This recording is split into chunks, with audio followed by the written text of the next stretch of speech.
नींद की कमी। दुनिया में कठिन से कठिन अगर कोई सजा हो सकती है तो वह मौत की नहीं है। मौत की सजा तो सरल है, क्षण भर में हो जाती है। सबसे बड़ी सजाएं जिन लोगों ने इजाद की थी वे सजाएं थी नींद न आने देने की। किसी व्यक्ति को नींद न आने देना सबसे बड़ी सजा है।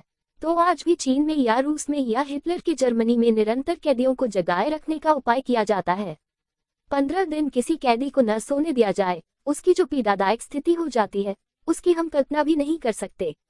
वह करीब करीब विक्षिप्त हो जाता है और वह वे सब बातें बोलने लगता है जिन्हें उसने रोकने की कोशिश की थी, जिन्हें कि उनके दुश्मन जानना चाहते हैं। वह अपने आप बोलने लगता है, अर्थात उसके मुंह से सब निकलने लगता है। उसे होश ही नहीं रहता कि अब क्या हो रहा है। चीन में तो वे पूरे व्यवस्थित उपाय बनाए हुए हैं कि 6-6 महीने तक कैदियों को न सोने देंगे। उसकी स्थिति बिल्कुल विक्षिप्त हो जाएगी।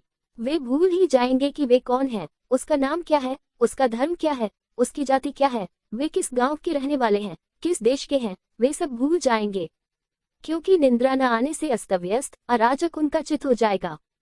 फिर उनको जो भी सिखाना है वह सिखाया जाएगा। नींद न आने दी जाए तो व्यक्ति अपने जीवन स्रोत से असंबंधित हो जाता है। दुनिया में नास्तिकता बती जाएगी जिस मात्रा में नींद कम होती जाएगी। जिन मुल्कों में नींद जितनी कम हो जाएगी उन मुल्कों में नास्तिकता उतनी ही ज्यादा हो जाएगी। जिन मुल्कों में नींद जितनी गहरी होगी आस्तिकता उतनी ही ज्यादा होगी। लेकिन यह आस्तिकता नास्तिकता बिल्कुल अनजानी है, परिचित नहीं है, बेहोशी की है। क्योंकि जो आदमी गहरा सोता है वह दिन भर बेचैन और परेशान जीता है। बेचैन और परेशान मन ईश्वर को स्वीकार करने की किस हालत में व्यवस्था बनाए। पीड़ित, अतृप्त, क्रोध से भरा मन इंकार करता है, अस्वीकार करता है। पश्चिम में जो निरंतर बती हुई नास्तिकता है उसके बुनियाद में विज्ञान नहीं है, उसके बुनियाद में नींद का अस्तव्यस्त हो जाना है। आज न्यूयॉर्क में 30% लोग हैं कम से कम जो बिना दवा लिए नहीं सो सकते हैं। और मनोवैज्ञानिक कहते हैं कि 100 साल अगर ऐसी स्थिति रही तो न्यूयॉर्क जैसे नगर में कोई भी व्यक्ति बिना दवा लिए नहीं सो सकेगा। नींद एकदम खो गई है। और यह हो सकता है कि जो आदमी जिसकी नींद खो जाती है वही विश्वास न कर सके।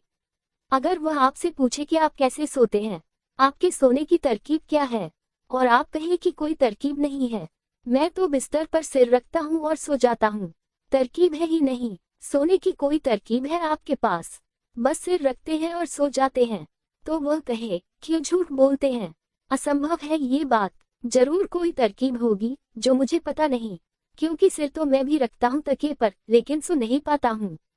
तो झूठ कहते हैं आप। और एक वक्त आ सकता है आज से 1000-2000 वर्ष बाद, भगवान ना करे ऐसा वक्त आए, लेकिन लगता है ऐसा वक्त आ जाएगा जबकि स्वाभाविक नींद सभी की खो गई होगी। और तब लोग यह विश्वास न कर सकेंगे कि आज से 2000 साल पहले लोग बस रात को बिस्तर पर सिर रखते थे और सो जाते थे। और वे कहेंगे कि ये कपोल कल्पित पुराण की बातें मालूम पती हैं। ये बातें सच नहीं है, ये हो ही नहीं सकता, क्योंकि जो हमें नहीं होता है वह किसी को कैसे हो सकता है। यही कठिनाई है। आपको यह इसलिए कहा जा रहा है कि आज से 3 या 4000 वर्ष पहले लोग इसी तरह आंख बंद करते थे और ध्यान में चले जाते थे, जितनी सरलता से आज आप सो जाते हैं। और 2000 वर्ष बाद या आज भी न्यूयॉर्क में सोना मुश्किल है, मुंबई में भी मुश्किल होता चला जा रहा है, आज नहीं कल द्वारका में भी मुश्किल होगा। ये वक्त के फासले की बात है और कोई कठिनाई नहीं है इसमें। तो आज हम विश्वास नहीं कर सकते हैं कि एक जमाना ऐसा भी रहा होगा कि आदमी ने सोचा कि ध्यान में जाऊं, बैठा, आंख बंद की और ध्यान में चला गया। हम कहेंगे ये कैसे हो सकता है, क्योंकि हम भी तो आंख बंद करके बैठते हैं, कहीं नहीं जाते। विचार तो चक्कर ही लगाए रहते हैं, हम तो जा ही नहीं पाते। ध्यान भी प्रकृति के निकट आदमी के लिए इतना ही सरल था जितनी नींद।